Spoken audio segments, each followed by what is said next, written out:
C'est l'éclairage économique de Daniel Fortin ce matin. Bonjour à vous. Bonjour. Il y a des secteurs économiques qui profitent largement de cette grève.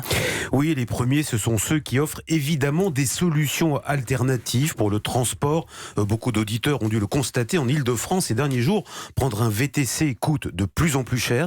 Il faut dire que la demande a triplé. Du coup, les prix de course peuvent eux aussi tripler à certaines heures. Même chose pour les applications de covoiturage comme Blablacar, qui a vu ses réservations multipliées par 10 certains jours.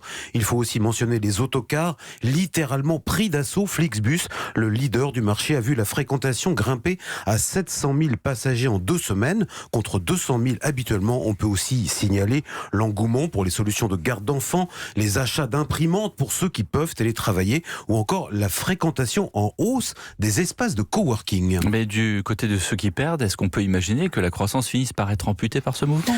Alors non, ni l'INSEE ni la Banque de France n'ont revu à la baisse leurs prévisions de croissance de 0,2% pour ce trimestre. Il faut dire que dans notre pays particulièrement fertile en grève, on a le recul nécessaire pour anticiper le long conflit de 1995, par exemple, qui avait duré 2 mois en novembre et décembre, n'avait coûté au maximum que 0,2 points de PIB, c'est-à-dire quasiment rien. En revanche, l'impact peut être très élevé localement dans les grandes villes touchées comme Paris. Le commerce peut voir son chiffre d'affaires baisser de 15%, l'hôtellerie de 20 à 30%, sans parler des lieux culturels. Et pour tous ces secteurs, c'est un moment très difficile à passer. Merci. Daniel Fortin, rédacteur en chef au journal Les Échos.